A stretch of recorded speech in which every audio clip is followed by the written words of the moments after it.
Just before we get going, Manny has just shared a disclaimer, as it were, in the chat, basically saying that if you're joining this webinar today, it will be recorded, so you are consenting to being so basically to being recorded, and this then being available for other people to see afterwards and so on. But there's full details in the chat. So it falls to me today to provide an introduction and a welcome to today's session. It's the latest in a series of webinars that we do periodically through the Modern Energy Cooking Services Programme. So what we're going to be hearing about today is Acumen's experience of its patient equity investments into the clean cooking sector. And part of this experience was derived from a number of pilot grants that were funded by UKAid through the MECS Programme in our collaboration with Acumen. And we continue to work really closely with Dan and his colleagues in this area of work. So just to if we move on to the next slide, please, Dan. So the way what we're going to do today is have a presentation from Dan. Dan, are you able to move us on to the next slide?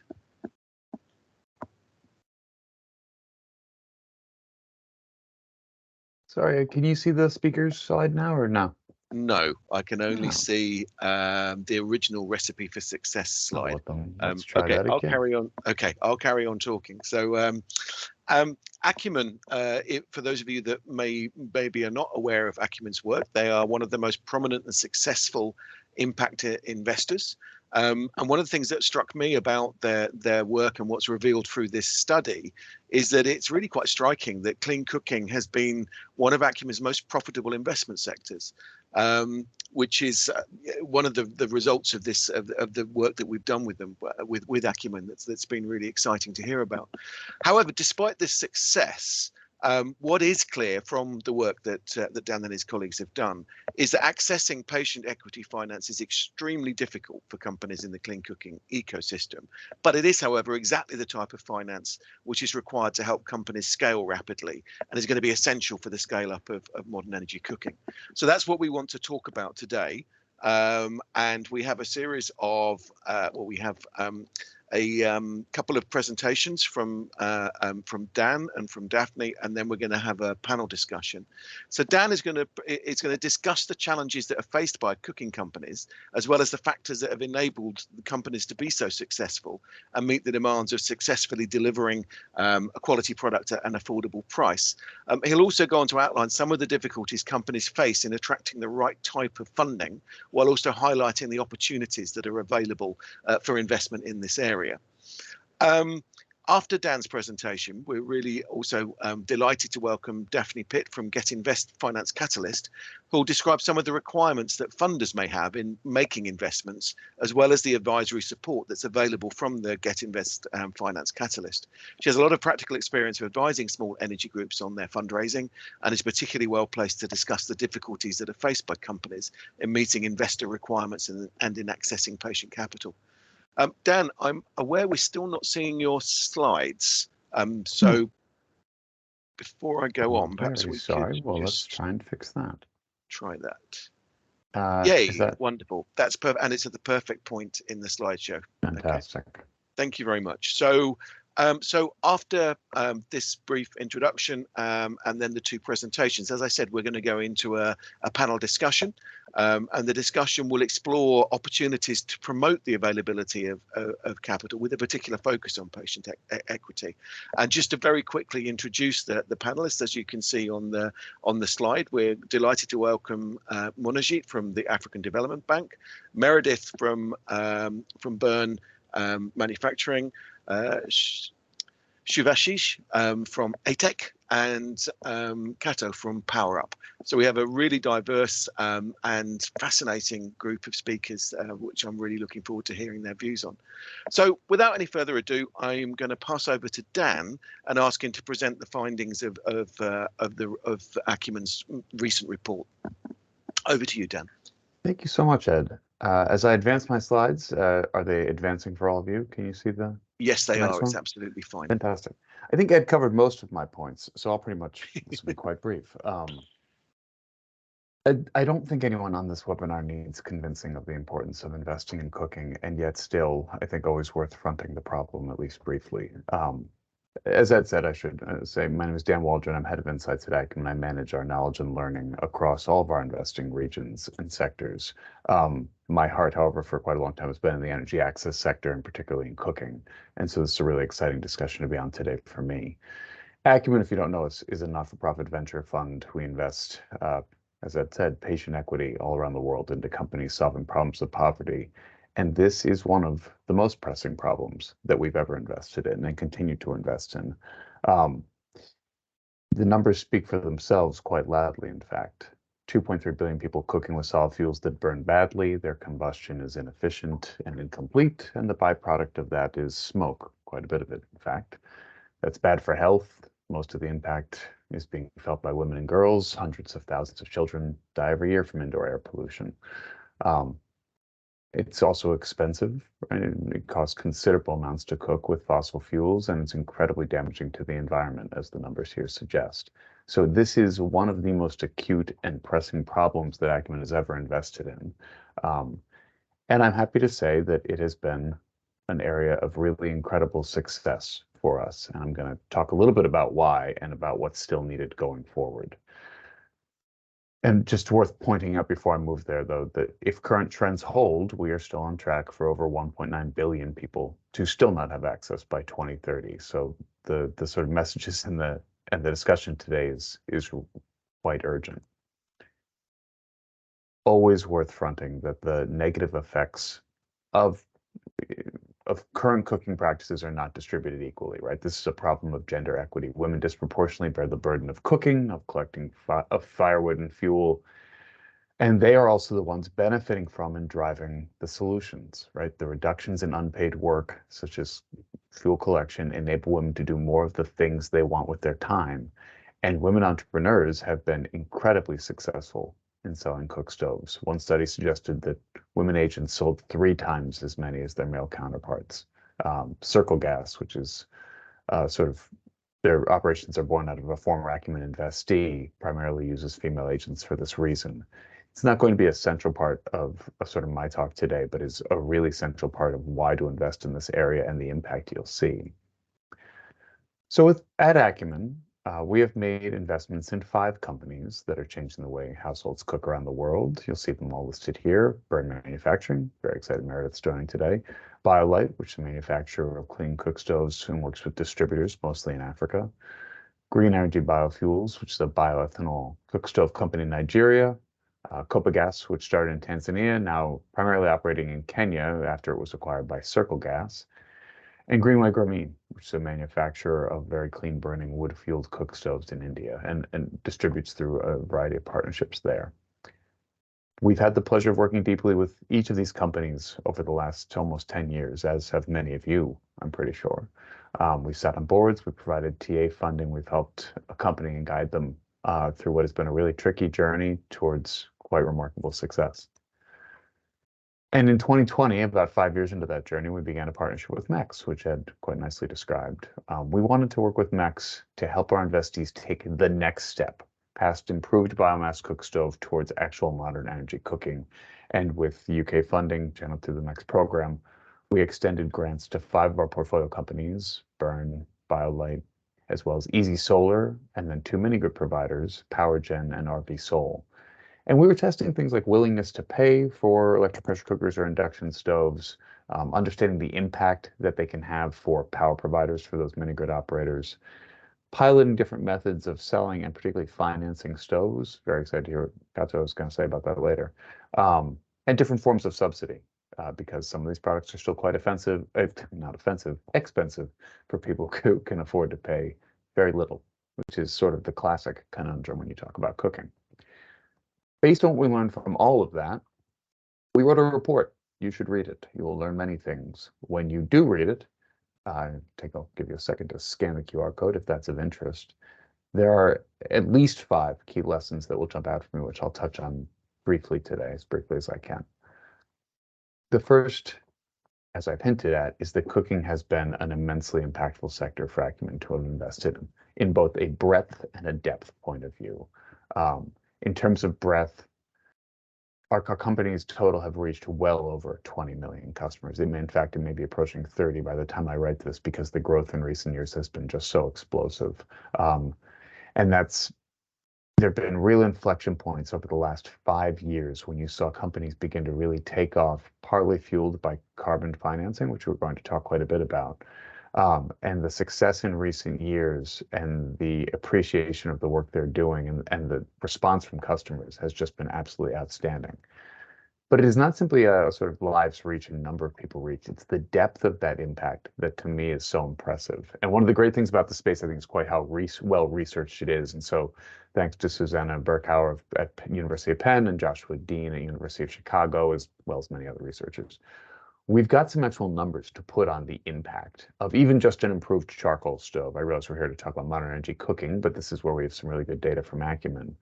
And you see, in just 2 years of owning a burned charcoal stove, a customer has seen $700 worth of benefits. I should say the customer has seen some of this. We all have seen the environmental benefits, right? There's financial savings from less spending on charcoal. There's time savings from less time spent cooking and collecting. And there's a reduction in the amount of both carbon emitted from the cooking process, but more importantly, from the lack of deforestation. And yet, despite that incredibly deep impact, the stove cost $40 and the average willingness to pay was $12. So the customer is getting a huge benefit from it, but their ability or willingness to pay for that is somewhat reduced. And therein lies sort of the classic conundrum of a cook stove company, which I'll get to a little bit more in terms of how you can sell that high quality product to a customer who's not willing to pay very much for it. But before I do that, and I'm knocking on wood as I begin saying this because so much of our returns are unmonetized, their potential. But the reputation of the cook stove sector, I think, is one that's highly risky and very unprofitable, and that could not be farther so far from Acumen's experience. If current valuations hold, and who knows, they probably won't, but they may well go up as well as down, we are on track to return perhaps 3 times cash on cash in our investments for a reasonably healthy IRR. This is not a venture capital sector, which I'll talk a little bit more about in terms of when we're thinking about providing patient equity. This has been driven, really, these returns, by the incredible success rate. Sort of 4 out of 5 of our investments have been just absolute home run successes. That is unreasonably high for sort of early stage equity investing. And I think it speaks to both the incredible entrepreneurs and the huge demand for improved solutions here, both from customers and from the market. We've seen strategic acquisitions in the pay-as-you-go LPG space, 2 of them in just the last 5 years in Africa. That's unheard of. That's incredibly exciting. We've seen a management buyback of our shares in Greenway Grameen because they became so profitable and were able to get so efficient in manufacturing their cook stoves that they were at a stable point where they could repurchase our equity. So this has been both an impactful and a profitable space for Acumen. That being said, these companies needed time. We are patient capital. It is difficult work selling a high quality product. We're almost 10 years into this journey, and there's a long way left to go. And I wanted to highlight a few of sort of the key themes of how companies were able to get to those models that were able to do this effectively at scale. The first is very much his cost control, right? Manufacturing in-house, marketing in person have kept costs down. We've learned that working with third-party products, while maybe attractive initially, leaves a lot to be desired from the customer experience, and that this is not sort of a high above the line marketing space. You need to spend a lot of time with customers. Building a retail brand is only so helpful. A lot needs to be done on the ground. It's a scale play for sure. This is a thin margin business. None of our companies were profitable until they were reliably selling over 100,000 stoves a year. There's been a really important subsidy component at various levels. And I'm going to talk about carbon in just 1 second, but it goes beyond carbon. Almost always, for companies that are reaching a high percentage of customer base who are living in poverty, some structural subsidies, some support, some public-private partnerships are needed to make that work at scale. And that's been as true in the cook stove space as anywhere. And as always, the companies that succeed are the ones that were good at listening to their customers and adjusting their products based on their feedback. Always customers wanted larger stoves than sort of we thought they would need. And that's just one of many examples of how you sort of keep iterating a product based on that market feedback. So with that said, to to get to a really tricky part of the conversation that we're going to touch on more and more, but we cannot overstate just how important carbon finance has been to the success of companies like Burn Manufacturing and elsewhere. I'm sure Meredith's going to talk more about that. The carbon finance space is going through a rough time right now. If you read the New Yorker, there was just quite an explosive article published. And there's some dodgy practices that would be best if they were not continued. But let's not lose sight of the goal and the impact here, which is universal access to modern energy cooking, which is going to have, I think, irrefutably, a huge impact on whether or not we're able to keep the planet cool. And the ability to pay for those products does not meet the cost to provide them. So you need a long-term subsidy. You need somebody who's willing to pay for the impact to both people and planet. And that is the role that carbon finance has played to this point. I think the Clean Cooking Alliance has published a really helpful framework for what's needed to create responsible carbon finance. I think Ronan's on the call, and maybe you can speak to that at some point. But we need integrity and transparency, and to be sure that what people are paying for is additional. But this is not something we can afford to let go away either. This is absolutely key to growing and scaling the impact as we move into modern energy cooking. And that's the fifth point I'll end on. Well, I've got one little caveat. This is an exciting time. We see companies are moving into a new sector. They are forming new partnerships. We are changing, not just making more efficient ways of cooking the way people have always cooked, but actually changing the way people cook in a way that's beneficial to their health and to the environment. And you know, my pressure cooker's downstairs, and suddenly I can cook rice in a third the time. It's incredibly efficient and an incredibly wonderful product. There's a lot to be done.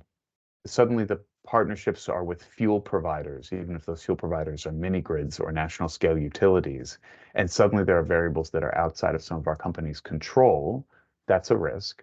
But there are also suddenly many more stakeholders that stand to benefit from their work, and that's a benefit. So there's new partnerships to be formed that are really going to help scale this space. There's new credit models and consumer credit models that need to be built. Kato and Burn and ATEC, I mean, all working on that right now.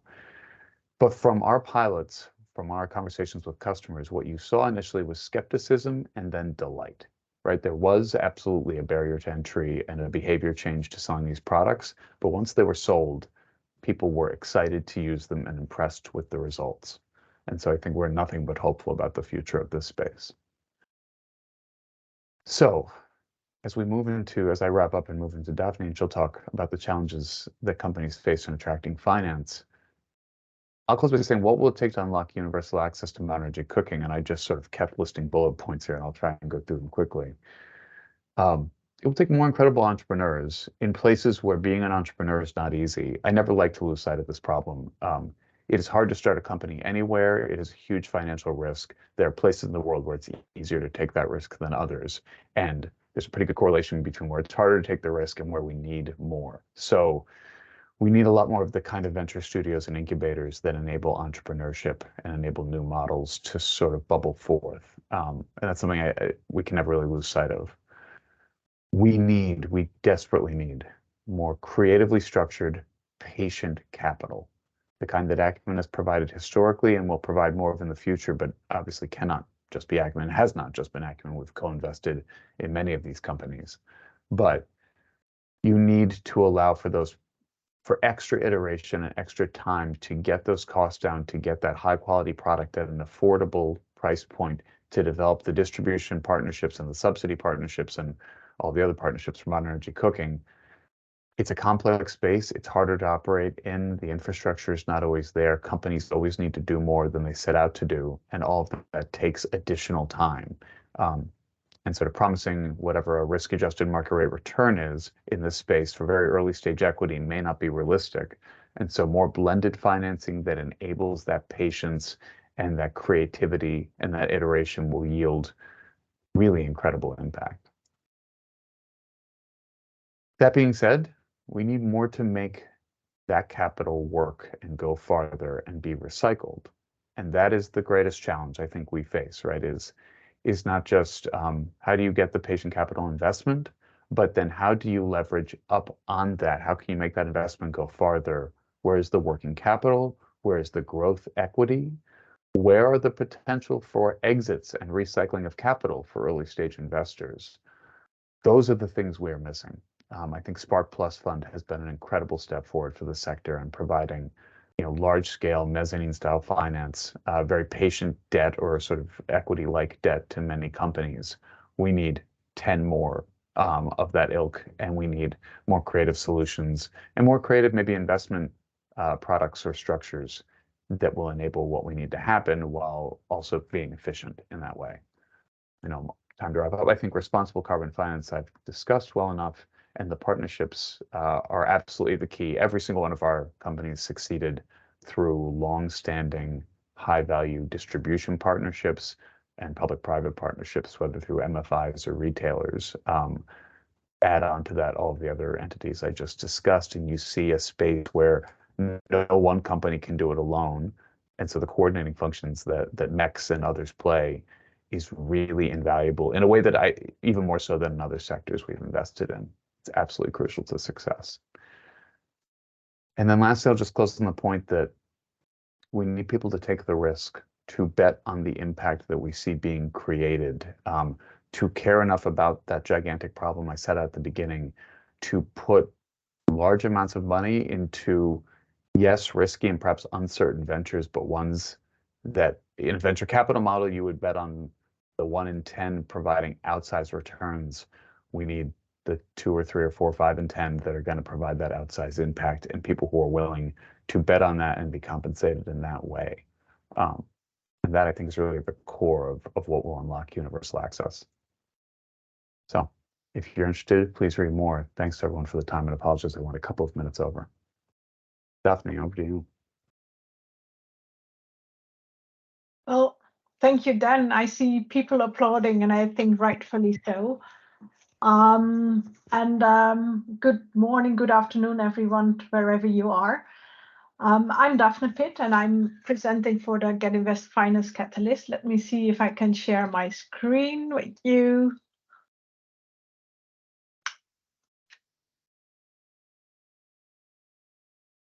Do you see my sheets? Yes, Daphne. Yeah, that's fine. Yeah, perfect. Perfect. Thank you. So before diving into content and actually really also confirming Dan's findings and Acumen's findings, let me first present who I am and who GET.invest Finance Catalyst is. So GET.invest is, as you can see, a leading European program, and what we're doing is we're helping companies and projects in mobilizing investments in renewable energy. We do that as being the one-stop shop for Team Europe, meaning we are a donor-funded program. We receive our money from the European Union, the Netherlands, Germany, Austria, and Sweden. And we can help many different business models and businesses, including clean cooking. We work with a big team of advisors, but also with a huge team of, or a huge network of financiers. And we work in Africa, the Caribbean, and the Pacific. To know us a bit better, I always like to show this little picture because it shows what we have been doing and what we have been able to do the past 6 years. We have worked with over 370 companies. Currently, we are working with 156 companies. And when I say we are working with, what does that mean? That means that we are supporting companies and projects that are looking for finance in the renewable energy sector to start up their company, to scale up their company. The finance that they often need is indeed equity and debt. So we help those companies. We help them with their investment documents, their investment proposal, understanding the investment strategy that they could follow. And most importantly, also with linking them to the right kind of financiers. And I think this is also the main reason why I'm here today, because we have helped many companies in general, but also many clean cooking companies. And in this sector with the clean cooking companies, we have seen them succeed, but also struggle in attracting finance. in finding the right source of finance, and in building their finance strategies, and in the end being successful in raising this finance. So what have we seen? I'm very glad to hear Dan talking about creative forms of, how did you put it? Creative forms of patient capital, of equity. But I think, and we all know that most of the companies that we have worked with and that we see in the sector have really difficulties in raising exactly that type of capital. Most of the companies that we have worked with are able to raise result-based financing, either grants or more often even loans, working capital facility, carbon credits, where Dan, thank you for that, talked about quite in depth. Loans for scaling up in their business or entering new areas. But it's very, very difficult to find convertible loans or to find equities. And what we do see is that fortunately, many of the financiers are, like Acumen, really, really interested, and more interested today than a couple of years ago, to support this sector. So what we have seen is that there are more and more innovative financing schemes coming up. We see financiers who are willing to go into the virtual carbon credits and use the subsidies. We have clients who have carbon credit schemes where the carbon credit revenues are shared with the end users. You see the MECS Capital in the field, who also is able to monetize health and gender credits. So what we do see is that the market is really moving forward, that where a couple of years ago it was really solely RBF and working capital, we see financiers really, really searching to help and unlock the sector, because indeed I think the benefits that Dan so well painted are seen and felt by many of us. But all those types of finance together still give a lot of challenges to companies, but also to the market in general. Because even though grants and loans are the fact that grants and loans are the typical types of finance that are given to the companies, that means that equity, and especially the creative types of equity that Acumen is offering, are really, really hard to find. So I applaud what you were saying, Dan, that not only we need 10 more Spark Plus, we need 10 more Acumens, and maybe even more so, to really, really unlock this sector and to catalyze this sector. Because what we currently see is that the way that we as financiers are looking at the sector is building up debt after debt, which is absolutely creating a risk of over-indebtedness in the market. We see companies that have been successful raising finance, that have been really, really successful in scaling up their business, but reach a point where they can't grow their company, they can't strengthen their own their institution, if you like, because of the lack of equity. And I think that that is a real big challenge, that a lot of the finance, it's very much project-based. It's based on the number of stoves sold, which is good to start with, but you reach a point as a company where you will need to grow your company, your institutionalizing capacity. And that is where a lot of companies reach their limit. We all know, and I think you pictured that also, carbon credits. We can't stress the importance of the carbon credit going forward enough, but it's also very complex. It's very expensive to start with. It often needs pre-financing, like RBFs often need pre-financing.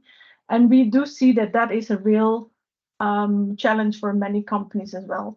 So basically, if we look at the financing need of companies, we often see that is either they stay away from RBFs and carbon credits because they don't see how they can overcome that first hurdle of pre-finance, meaning that the type of finance that they're looking for is more the working capital and the old-fashioned loans, if you like. And those companies really struggle with scaling up. Those will be small companies, often operating more locally, and there's a definite limit to growth for those companies. Carbon credits and RBFs are really catalyzing, but they as well help with building up the debt side of the company, and they all come to this point where they will also need equity in order to have a financially sustainable balance sheet. And we think indeed that there is a large challenge for many of the companies that we have worked with, and I think that everyone who looks at the sector in a broad view will see the same thing. Fortunately, we do also see the opportunities on the other side. And as said, there is definitely a growing interest in this sector. We've heard then with Acumen, you mentioned Spark Plus, but we also see more and more of the traditional financiers taking an interest in clean cooking, where 2 years ago that was definitely not the case. I think also the numbers of CCA show a growing interest in this sector and the amount of finance that the sector knows to capitalize. The innovative finance schemes that we've discussed are definitely showing the opportunities that are available. And indeed, there's more money available from the existing financiers. I do also want to raise as an opportunity the support that we can give companies in this field with filing and raising finance. And that does include indeed what we call project documentation development support. And we can help with some legal finance, carbon credit finance. And for people interested, I would definitely at some point also take a look at our tool Prospect that helps clean cooking companies, especially if you are interested in carbon credit finance, in everything that's the auditability trail. Prospect can be a really interesting tool there. I do want to give you one example of the companies that we have worked with.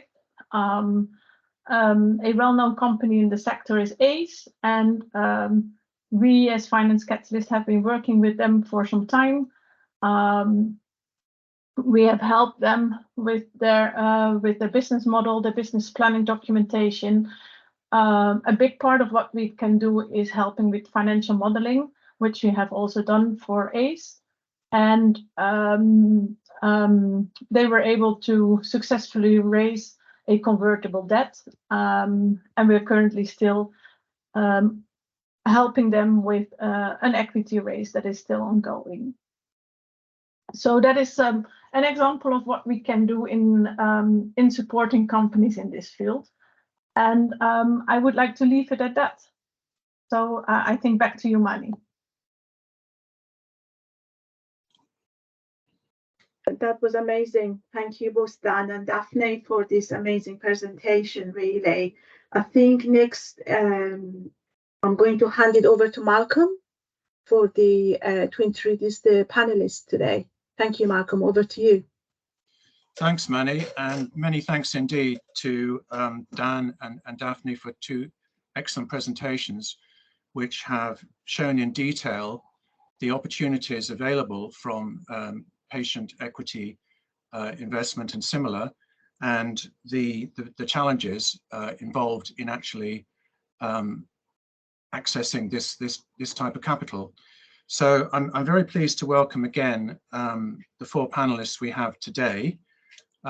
It's really excellent that we have representatives of three of the most dynamic and technically sophisticated organizations involved in modern energy cooking. That is Shivashish from ATEC, Kato Kibuka, who's the chief executive of Power Up, and Meredith Mutoni, who's the head of electric finance at Burn. and also to Monjit Powell, the Division Manager of Energy Efficiency at the African Development Bank, who can give us a bit of a perspective from the other side, from the investor side. And I think this is going to be an excellent opportunity for us to explore a little around some of the issues that Dan and Daphne raised. So if I may, I would like to start with the three companies and to ask them that the very simple question really is what their experience has been in actually accessing this form of capital, i.e. patient equity, and also if they were able to access more of this capital, what kind of effect that would have on their businesses, whether they would be able to scale up more actively and really meet the kind of needs that Dan was talking about for having these kind of outstanding companies in the sector, which can perform a function themselves, but can also demonstrate to other companies how to go about undertaking this kind of business. So maybe I could ask Shivashish if he could maybe kickstart that, and maybe Kato and Meredith could follow on from that. Thanks very much. Yeah, thank you, Malcolm, for the question. So if I say about the equity, so you must know that the current global equity market is really dry. So if we think about just 2 years early, just after the COVID, the situation was quite different. The investment was there, and the total equity market is quite liquid. But here, right now, it's very challenging. Also, what I found that earlier, most of the investors or the capital provider mostly basically look after those impact and scalabilities. But in my last 2 years experience, I saw that right now the more focus is more about the profitability, and sometimes even from those climate smart tech startups as well. So, and in the last few years, also the recent inflation situations, as well as the war between the Ukraine and Russia, these have lots of impact. But the thing is that beside that, those things already, our earlier presenter already presented a couple of very good things, that RBF is a very good tools, and definitely that carbon credits for the company like us who are basically working for climate smart technologies, where we found that some carbon credit financing or pre-financing is one of the big financial tool for us, who is basically helping us to scale our business, as well as helping us to basically make the product more affordable. And that's the basically my thinking about the equity thing. But I think in the going future, this climate smart technology should be basically backed up by some more other tools other than those carbon credits and other things. And I think that's gonna help those companies to scale up more easily.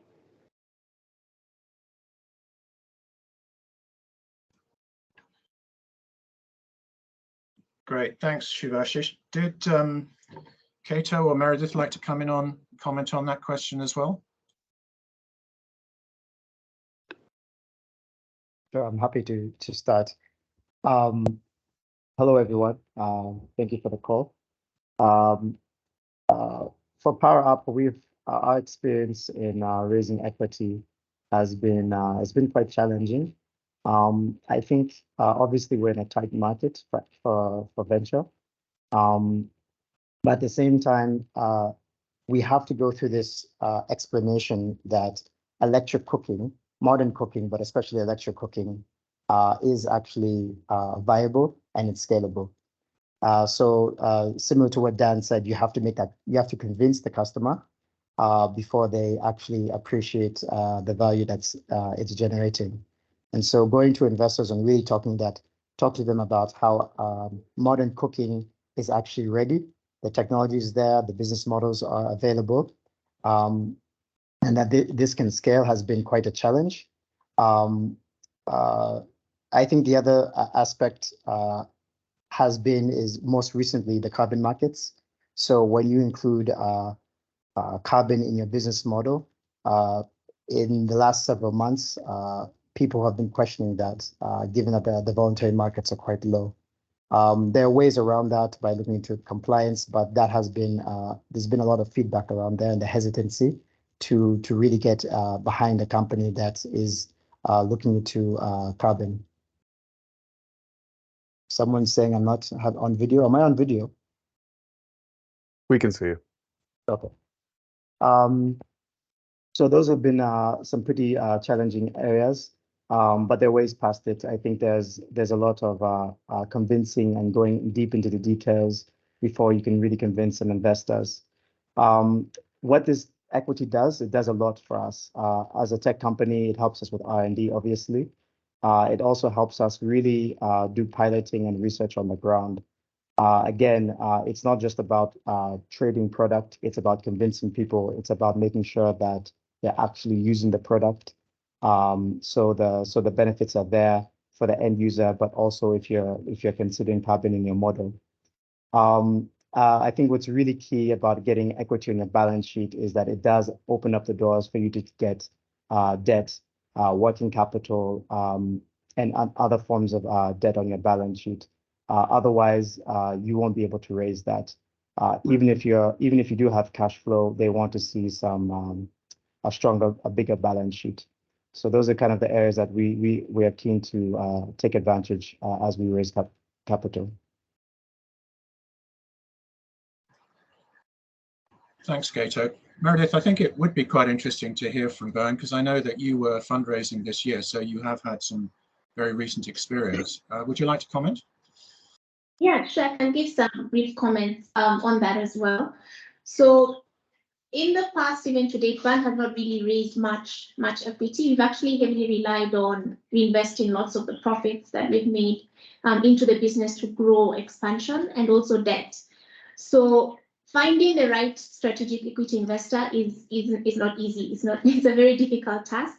And most of that comes from the fact that people want, or investors want, very secure terms, and we don't tend to be aligned in terms of the return expectations and also the terms of the investment.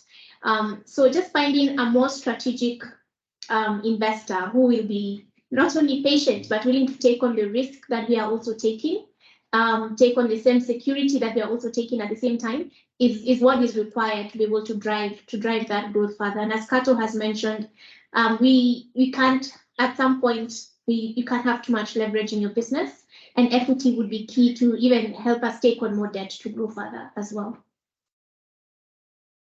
That's been really, really interesting and really helpful. I think you highlighted a number of the key issues involved that are really essential for accessing this kind of investment and making it viable for both sides. So really, I'd actually like to go straight on now and look at the other side, if I may, and ask Monojit if he could maybe talk a little around the experience that he is aware of from the fact that I know that African Development Bank was one of the anchor investors into the Spark Plus Africa Fund, which, as far as I'm aware, is the first fund which is wholly dedicated to. Can everybody hear me? Okay. Yeah. Yes. Yeah.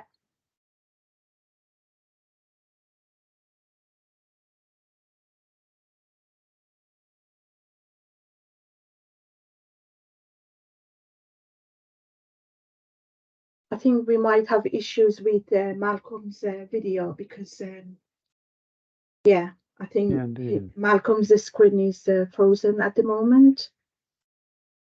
So hopefully he will come back in a minute. Manojit, maybe I can try and pick up where Malcolm was headed, at least to tee you up. But with the work and the funding that African Development Bank has put into the modern energy cooking sector, what are you seeing as the opportunities for providing this kind of longer term risk tolerant capital? And what are the challenges? I mean, as a funder, you see either in intermediaries or even investing in the businesses themselves. Thank you, Dan. So let me just, I think, start off with a little bit of context. I think from the bank's perspective, and if you look at the bank's energy portfolio, we've traditionally dealt on the public side with utilities, on the private side with IPPs, and I think going into what are sort of clean cooking businesses today are quite different. I mean, we may say utilities are not in the best of shape, financial strength, but the most clean cooking companies tend to be in a very different bracket, and this is why we realized very quickly that we needed some kind of a specific channel to sort of target clean cooking businesses in general, and so I'm leaving aside sort of large-scale LPG investments by state-owned companies like the Kenya Pipeline or something of that sort. Leaving that bit aside, I think you need specific channels, and that's how we got in touch with the Clean Cooking Alliance, and the idea of Spark Plus came about. The Clean Cooking Alliance already had the idea, and we helped them sort of realize that. And I think the point around concessional finance, I think, is key. Spark Plus is still sort of mainly debt oriented. There is a small amount of quasi equity, and that's gone into entities like Burn, and sort of providing the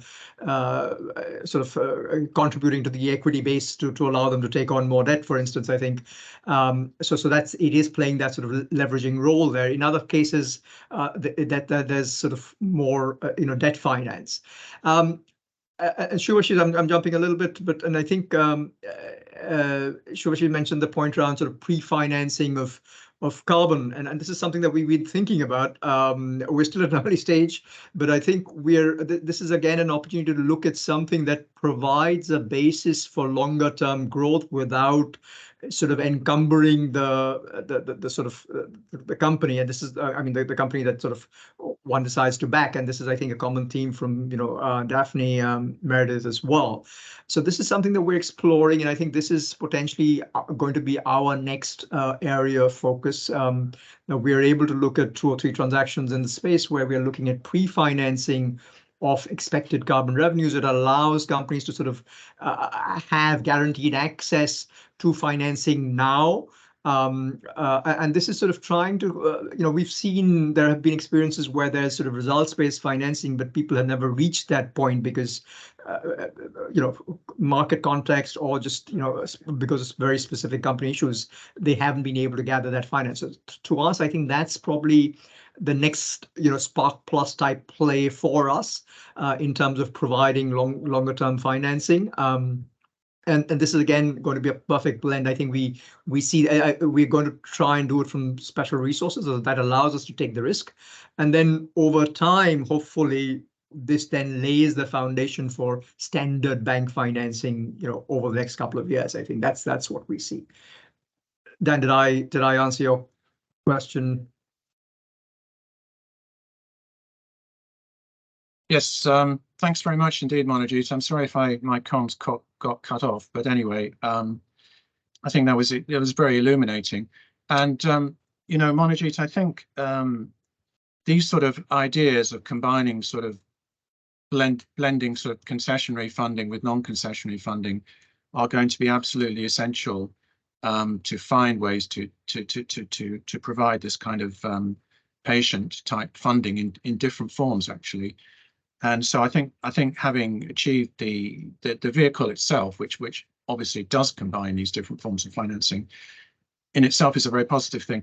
But there was one rather technical question that I think a lot of us would be interested to know more about. So I'm sorry to come straight back to you again, Manojit, but I do think it's very relevant. And this is the question that you often come up with when you talk to sort of ODA type funders like yourself, or philanthropic finance, which is that above all, they don't want to distort the workings of the private sector. They don't want to provide funding in a form which is so concessionary, if you like, that it affects the work of other people.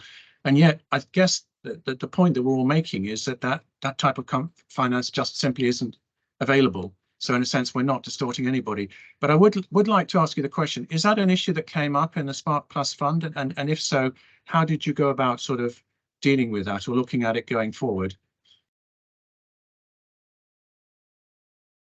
So Malcolm, no, I think the point for us, distortion was not a significant concern. I think we are looking at a space where I think we would generally say there's market failure. And I think looking at the bank's experience, I think, we're still running programs where we're trying to sort of work with financial intermediaries, trying to put in place training programs and sensitizing them to renewables. And when I say renewables, maybe not so much IPPs, but it could even be IPPs in certain markets, right? I mean, so these are IPPs with a strong offtake with a utility, often backed by government, but you're working with leading financial institutions there to sort of get them familiar with that, because that market may not have taken off there. In markets where the IPPs have taken off, maybe the focus is on sort of distributed renewable energy, which may be a closer, a closer parallel to the clean cooking space. So if I look at what we are doing there, I think there is the appetite for financing in general is still, I think, quite limited. Shubhashi's talked about how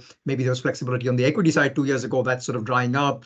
And there's sort of more focus on as I think we're also entering probably a trickier environment.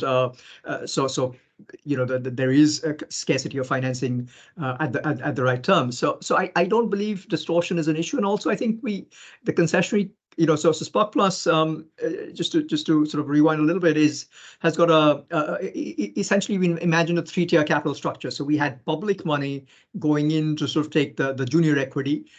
We had DFI money going in on the to take regular equity, and then private sector financing on top as debt. So there's a three structure, and I mean it's something that we've done in the renewable energy space in the past. It's something that the Spark Plus fund management team has sort of done in earlier funds. So it's I mean, I am not sure it's not particularly novel, but it's a sort of a standard structure to try and bring in. It may have been novel in this particular context of clean cooking, but I mean, it's a fairly tried sort of concept in that sense. So that I think does two things. So the concessionary public equity allows provides a sort of buffer that more commercial investors are looking for, pension funds when they want to come in. It also allows the fund, Spark Plus in this case, to sort of bring down its overall cost of financing. So if the junior equity in this case actually has a cap return, so it's not looking to sort of be compensated for the additional risk, that it's taking, but actually has a very basic return expectation.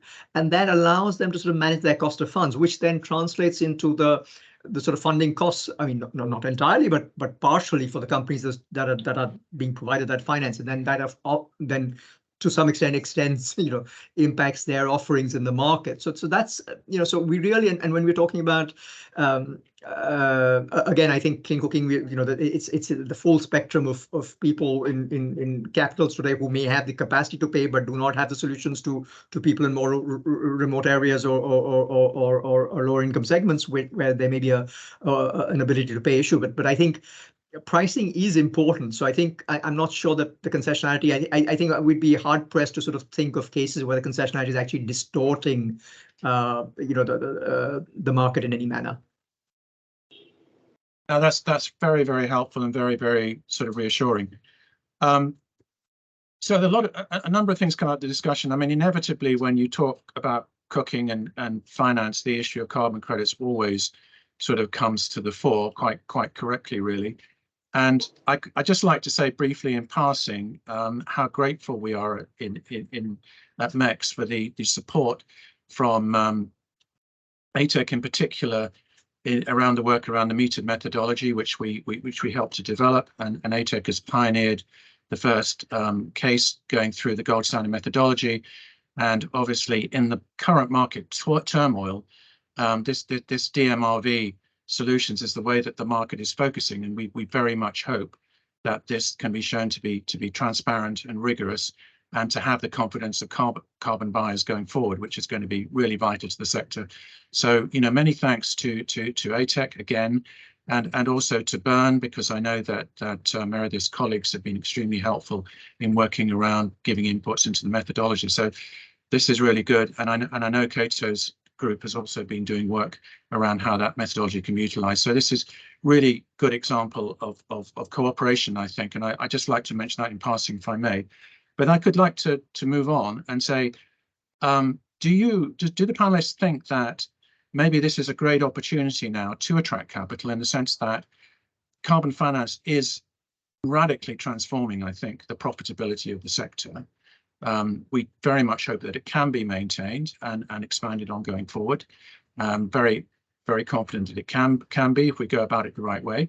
And I think the other opportunity potentially is to re-envisage the sector. I mean, historically, people talk clean cooking, they talk about appliance companies, often relatively small, often quite unsophisticated, around improved cook stoves. And now we have much more sophisticated groups like ATEC and Burn and others, but we also have solar home system companies, we have mini grid companies, we have utilities entering the sector. And I think we at MECS are very much trying to change the image of the sector so it can be more attractive for venture capitalists and the like to come in. So I just wonder if any of the panelists would like to come in and discuss that and see if they agree with me that this could be an interesting way to move forward.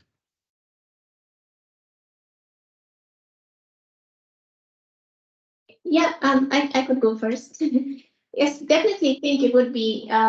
We love that more people are coming into this space. It means that there's going to be more supply of different types of companies in the clean cooking sector that could be invested in. And of course, that would attract more investors because they see that it's a whole suite of different people doing different things, targeting different customer segments. So that it is exciting to see more people come into the space at the same time. And on the points around carbon financing and what that has been able to do, we've been so grateful in terms of how that's expanded and grown the distribution of clean cooking across millions of households.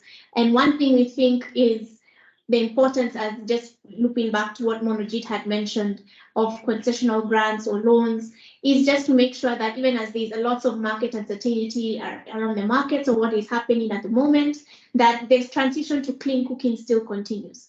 So we're really excited that these opportunities exist, like Spark Plus, and hoping that more types of funds do come up.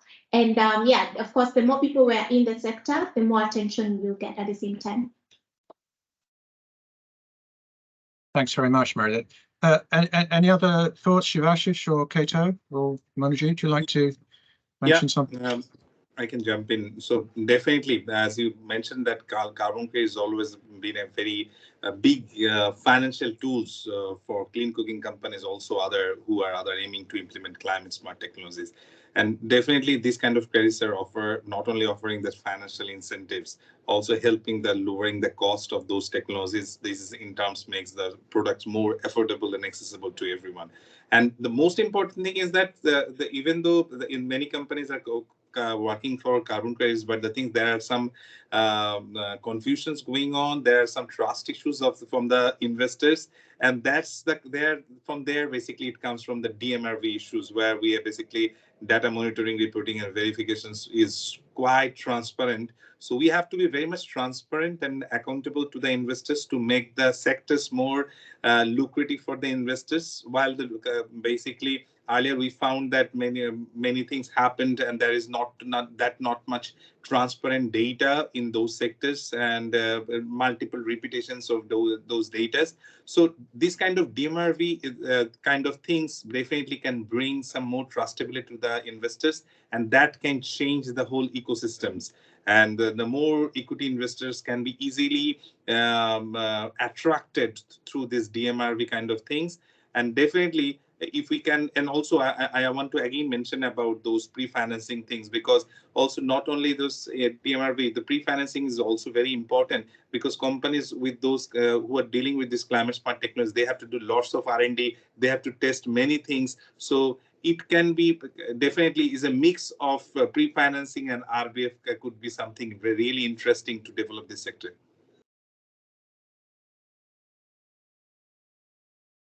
Maybe I'll just comment at the end, but I think for sure modern energy cooking is going to be a more dynamic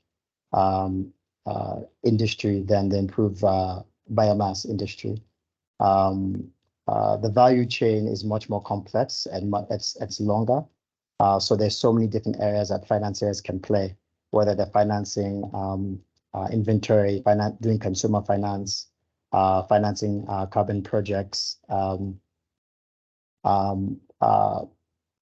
or if they want to finance, the synergies between electric cooking and mini grids. So there's so much to play, and that means the ecosystem is going to get much bigger. Now it's developing in different ways, where there's certain providers in the value chain who are much more established than others. But as each of the players become more involved, it makes the whole ecosystem much stronger. So not everyone has to do everything at once. Some people can focus on technology. Some people can focus on the carbon side, distribution, consumer finance. So I think in general, it's going to bring a lot more attention and confidence to the equity investors, as opposed to seeing that people have to go in and do everything themselves. Malcolm, would you mind if I just had a quick follow-up and a point there in that question? Yes, of course. Just as an equity investor, in Qatar, because I'm really interested in your experience, right? Because you came from another durable goods finance company in Phoenix and then Angie Energy Access. But the cook stove space tends to be made up of companies that just sell cook stoves. And I'm always sort of conscious about the limits of that, right? I mean, you can build a profitable company that does that, but in other markets, we don't see consumer durable goods companies just sell one product category, right? They have multiple ones. They have a whole portfolio. And so really, it's been incredible to watch Burns sort of build off its product line over the years. But I'm just curious, like, how much more scope is there to make cooking part of an overall incredibly successful consumer goods company as opposed to the singular focus of one? Yeah, definitely. I think what we've seen in solar home system space and other spaces is that distributors have become a lot more sophisticated over the years. And so we're now at a point where some of these last mile distributors who are quite experienced can take on different products. They can take on clean cooking that they weren't doing before. We see that there are certain players in the field who are focused on consumer financing, and they want to bring particularly electric cooking to the mini grid side. So we see that there's a lot of opportunity to actually leverage these different players. But the question is, how do we link up together and create these partnerships? And is the financing there in place? I just had a call earlier today with some people that we want to go together on a grant, and we can have a partnership where they apply for the grant, Power Up supplies. And so these things are coming together. These people are talking, and I think it does make sense because even for Power Up, I'll be honest, we don't want to get into distribution in every single market. It's overwhelming, and we've seen companies get crushed. So developing those partnerships as much as possible will allow companies to diversify their product offering, but it also allows us as a supplier to reach more markets without overburdening ourselves in terms of new market expansion. Okay, thank you so much. I'm slightly conscious of the time, so I would like to pass back to Ed for a roundup, unless anybody has any final questions. Monaji, did you want to have any last observations? And before I do that, or shall I? I can close just I mean, in terms of other people coming in, and I think one of the things that this comes, Daniel, your question around sort of standalone sort of clean cooking company, the same thing for the bank is how much is clean cooking a standalone business for us, and is it viable within quotes or not, right? And as a single business line, so we may do it to focus to kickstart, but I think it needs to fit into the bank's wider work. And if I look at the energy sector, what do we work with? We work with utilities. So anywhere we can actually bundle clean cooking into sort of utility work makes it sustainable for us. And this is where I think electric cooking, there's an opportunity. I think the economics are different in different places and the utilities are at different levels, but I think that's a key part of our focus now looking ahead. And I think that brings in many sort of possibilities in terms of financing. I mean, you can start with sovereign or non-sovereign, depending on the case that you sort of apply. I think we look at Tunisia as a successful case of, for instance, with solar water heaters. They started off with the utility sort of helping roll these out with sovereign financing, and over time they've transitioned to bank financing. And I think that's a successful model that could be applied in other places as well. So that's just wanted to add and sort of close off on that front. Thank you so much, and thank you so much to all from my side on all the panelists. If I may, I'd just like to hand over to Ed to wrap up on behalf of MECS. Thank you. Thank you very much, Malcolm, and to the whole panel. And And actually, Munajit, I think that final kind of touching there on this much wider context within which this whole debate needs to be situated, I thought was a really interesting way of bringing this discussion to a close. And I think it also brought home to me as well that despite, as Malcolm says, it's been a very rich discussion, we've really only brushed the surface of what are massively complicated and rapidly changing issues. But I think I've been particularly delighted to hear about the experiences of the three really dynamic, exciting, innovative companies that we've been working with in a whole host of different ways. And also, Monajit, I think you've been one of the people that's seen the potential of electric cooking, particularly for some considerable time, and have been very, I think, warm in your reception of us keep knocking on your door saying, "Oi, come on, let's do something about this." And it's really starting to evolve now, and I think we're really excited about the opportunities.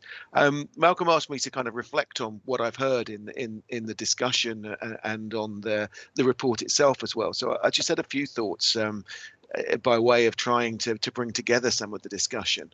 And I think one of the things that's clearly come through is that the clean cooking sector, as it were, is rapidly changing. And I think we can see that if we were talking about clean cooking 10 years ago, we were largely talking about ICS. We were talking about small, locally owned, independent companies, perhaps with one of the focuses of those investing in them was around the job creation and around those kinds of factors. So I think what we're now seeing is a very different, much more professionalized and focused sector. And Acumen's work, I think, delivers that and shows that in terms of what the exciting developments from each of the 5 companies, the technical improvements, reducing unit costs, the improved product capabilities and efficiencies, the new ways of facilitating affordability, the introduction of different ways of thinking about carbon, and so on and so forth. What we now have is increasing investability, and in which case equity investment suddenly appears as a more viable potential form of financing the sector than it would ever have appeared in the past. But probably I think what we also see is that despite its really clear advantages over debt finance and lots of other forms of finance, it's quite unlikely that we'll see kind of patient capital there on its own delivering these benefits. And so what I've heard a lot today is about the role of patient capital in blended finance, which is the way that pretty well all the companies that we've been talking to here today are operating, because of, I guess, the very big challenges to equity investors of the nascency of this sector and so on and so forth. So I think clearly the most important debates at the moment are the ones that Monajit was talking about how do you structure a vehicle where you bring in patient equity alongside concessional finance of various forms and so on. And I think Spark Plus is a really interesting first step on that road in the sector, but there's lots of opportunities for other strategies, structures, and so on, not least in terms of thinking about investors that previously would never have been interested in clean cooking, then will have very different ways of approaching their work, much more in common with the existing electricity infrastructure and off-grid sector and so on. So I think that's one of the things that we saw 4 or 5 years ago when we first started developing MECS, was not only that the affordability question of electric cooking was beginning to become clear, that there were opportunities for new product development and so on, but also that it could radically alter the financing of the sector. And that's what we're beginning to see here now. So I'm really excited by hearing about all of these developments. The place I'd like to finish, which is perhaps slightly kind of not focusing on the positive as much as that's wrong. This isn't a negative issue, but it's perhaps a complex and controversial issue, which is, I think, actually the distortion of markets is important. And I don't think particularly through equity, but once we get into blended finance. And I'm thinking at the moment that with the rapid changes in the carbon markets, then we're involved in quite a high level in discussions with several governments over potential ITMO deals with various countries and so on. And there, if you get into the situation where large scale entities come in and start talking about the free distribution of electric cook stoves, then you start running into all sorts of questions over the viability of markets where that kind of intervention comes in.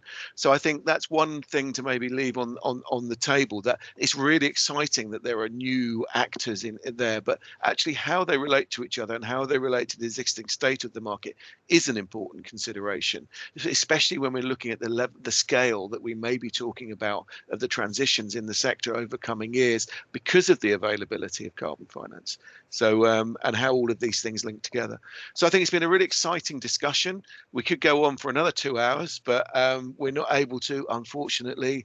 But I'm sure that some of you I shall see in Vienna along with Malcolm in less than 2 weeks, and also probably at COP again together, where there's some really exciting developments like the proper full launch of the Global Electric Cooking Coalition, which several of you probably have been hearing about and wondering when we're going to announce the next steps with it. That will be taking place at COP, and we're really excited about it. So I think that's it basically. Thank you so much to all of you, for Daniel and Daphne, for your presentations, for the really exciting discussion in the panel session, to Malcolm for your chairing, to Manny for your ability to bring us all together like this. So without any further ado, thank you all so very much. Have a great rest of the day, and looking forward to continuing these conversations. Thank you once again. Thank you. Thanks, everyone. Thank you. Thanks so much. Thank you. Thank you. Thank you.